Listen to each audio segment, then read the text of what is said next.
cheers to the fact that we are not going to get any more of these freaking 50 Shades films. Hallelujah!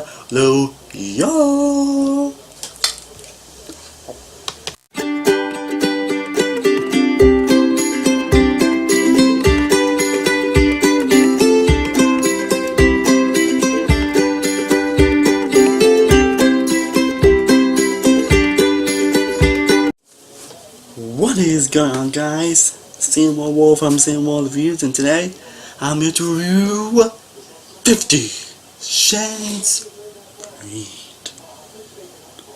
So 50 Shades Freed is directed by Sam Taylor Johnson, director of the previous film, and it is the third and thank the freaking gods, the last film in this franchise. Thank God, we're not gonna get any more of these freaking 50 Shades films. I don't know how much longer it'll take for these films, honestly. At the first two films are probably some of the worst films I think I've ever seen in my freaking life. I am dead serious. I mean, the first one was my second worst of 2015, and the second one was my absolute worst film of last year. If you saw my worst from 2017 list, that film was number one. And you got another film that's, again, the last film of this franchise, which, thank the God, we don't have to suffer through any more of these films. So what's the story of this film? Well, Annie and Christian get married, and some stuff happens. That's basically it. That is literally it. And I'm just gonna fly out and say that this film friggin' sucks. Like, but are you guys surprised that this film sucks? I mean, who went this film expecting to be actually good, honestly? Like, seriously, this film is just... I mean, who expected this film to actually be good? I certainly didn't, considering how much I hated the first two films. I knew this film was going to be god-awful, and I was right. And I will say this, it is not as god-awful as the last film. It's darker. Thank God for that, because that film pissed me off beyond words, honestly, if you saw my rant on it. And this one didn't piss me off or irritate me or bug me like the previous films. But I think that's only because I knew what I was getting into, I knew what I was expecting going into it, so I think because of that is why I'm not as irritated and angry and as much in this review. It's mainly because I knew what I was getting into in this film. But don't get me wrong, this film freaking sucks. It still freaking sucks. So, yeah, I say it's just as god-awful as the first one.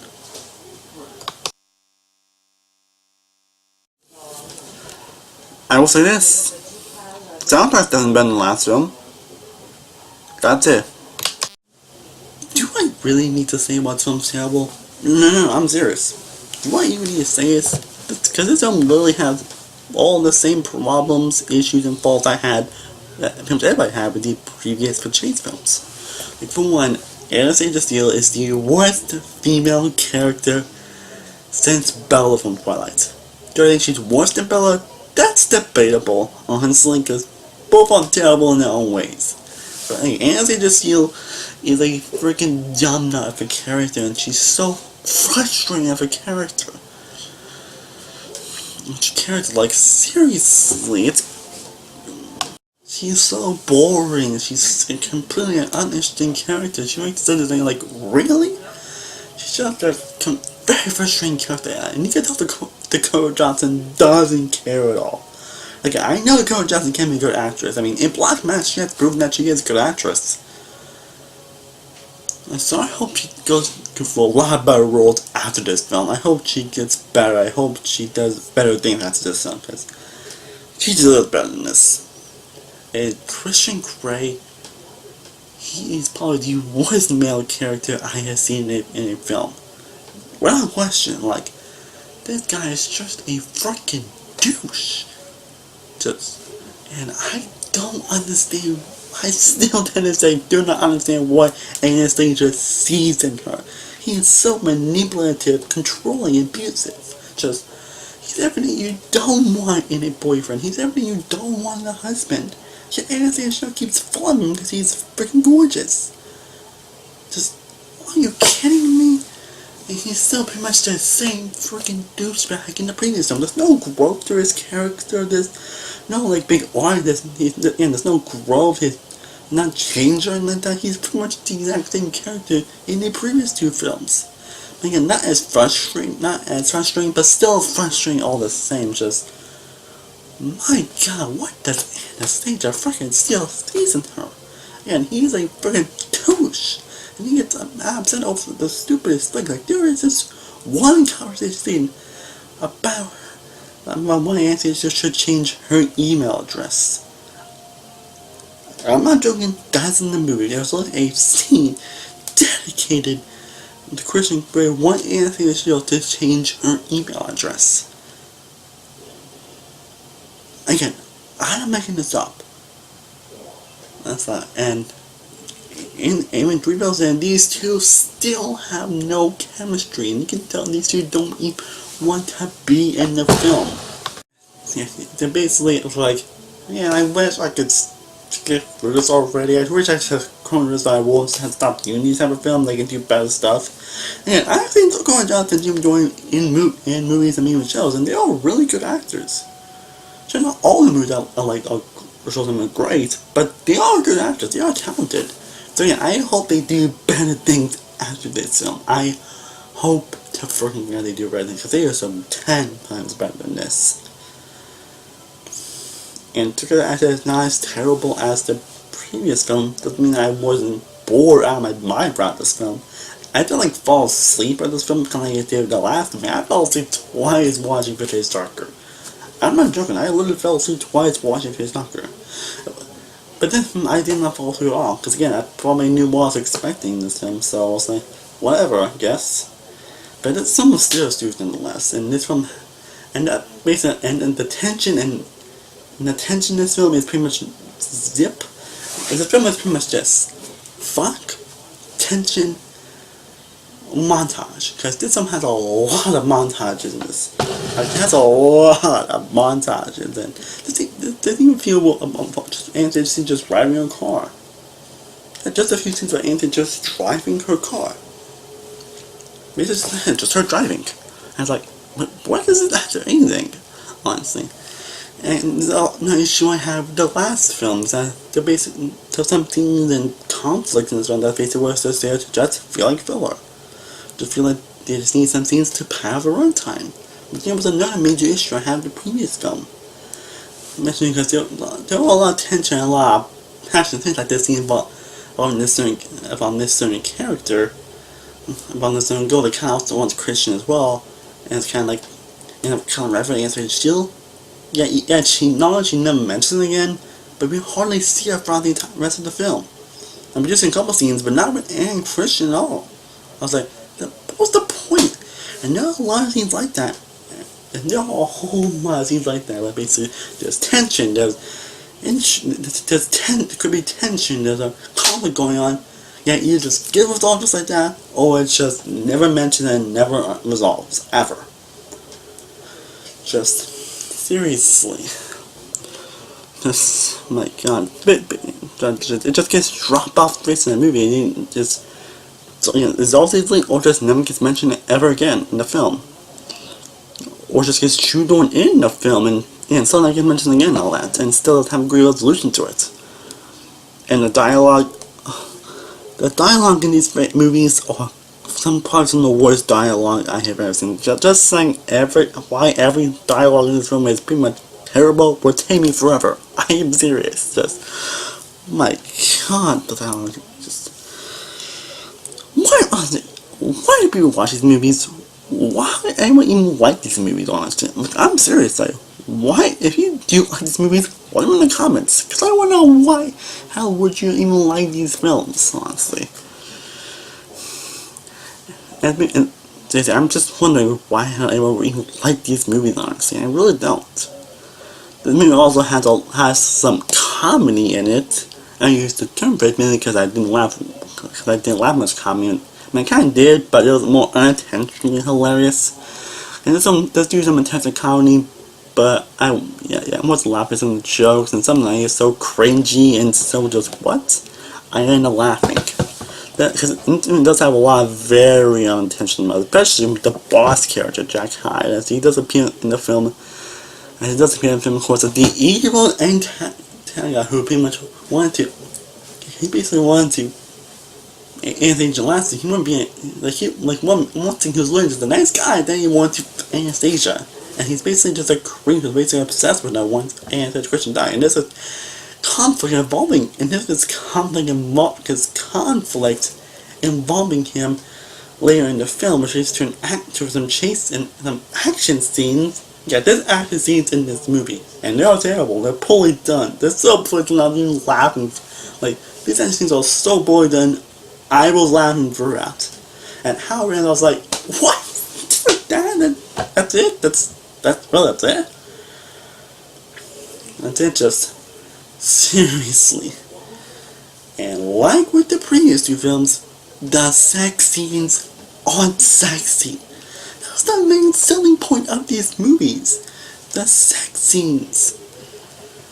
And also, at least, like, even you hate the film, you at least have sex scenes be morally sexy.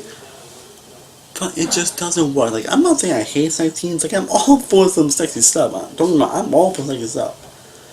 It's just how it's done, the fact that the actors still have no chemistry, that you don't really, and how the sex scenes are done, you don't really feel sexy and all that. And that's the main selling point of these movies. I mentioned about because movies basically just a lot of montages, honestly. And the movie does have a lot of montages in this film. I was like, really? Like, I don't mind montages at all, but they're all overdone montages in this film. There's one montage where it kind of goes back to a relationship, and even on the film I'm actually watching, like, I'm serious. Like, they montage not only on the last few films, but on the film you're actually watching now, maybe scenes you actually literally saw in the film. I was like, seriously? Man. And the ending is pretty much your typical happy ever after ending, where everything's hunky-dory, everything's great, and all that stuff. Like, I still don't understand why these two are together. I can't deep down, but I still don't understand why these two are freaking together, and why would Anastasia like this character? And they like Christian Grey, just, why? Why? Because he's hot. Oh, that's a good message. Maybe somebody don't even know him because he's hot. I'll know him because he's hot. That's a message. I mean, Twilight definitely had that message, but Fidget took it to a whole new level on that. Just.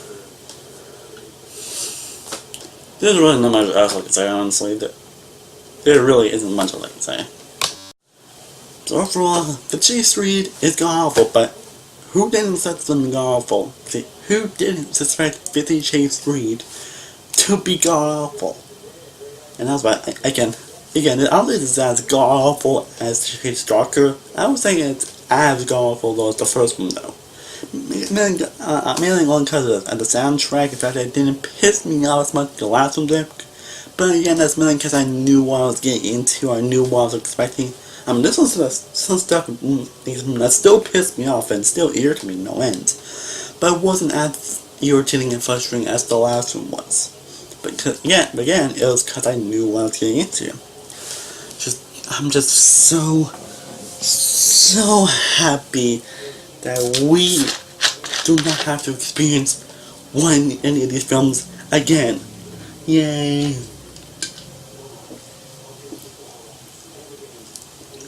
Thank the freaking Lord, man.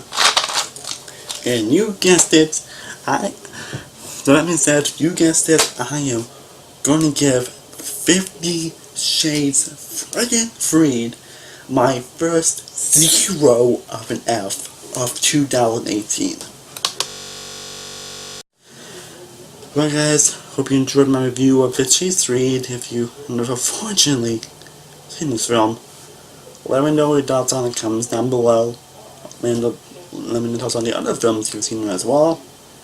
And let me know if you somehow like these films, why. I really curiously know if you actually do like these films and why I like them. Let me know in the comments down below. Stay tuned, I have a lot more videos coming your way. Tomorrow I'll be filming my collab on the first Jurassic Park films with Ronald Stewart. And it's still me and him are reviewing the first Jurassic Park film, all 4 of the Jurassic Park films leading up to Fallen Kingdom coming out in June. And tomorrow me and him are going to be filming the review, and then sometime either tomorrow or Sunday I will have the video up. And you guys know this, but I am actually officially a contestant on Ronald Fresh. Yes, I am finally managed to be a contestant on Ronald Fresh. I did a few play runs to Ronald Fresh if you haven't seen them, and they were so impressed that they actually be on. So Sunday will be, it's going to be filming. I don't know when the episode's going to be airing, but I'm definitely happy to be a part of Ronald Fresh. I'm definitely excited for it. Everyone now that have more gameplay videos tomorrow night I will be streaming Ratchet & Clank Future Tools of Extraction, so I'll see you now. I wasn't going to do it tonight, but I do have work in the morning, and I should get much sleep as I can, so my first gameplay video on Ratchet & Clank Future Tools of Extraction will be live streamed tonight, so stay tuned for that. Hope you see me there. And as always, thank you guys so much for watching. I honestly truly do appreciate it. It would mean a lot. And be sure to like this video, be sure to share, be sure to subscribe. To follow on our social media sites on the description below. I am THANK I will see you next time.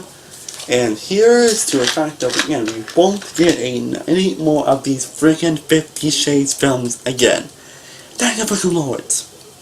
Peace.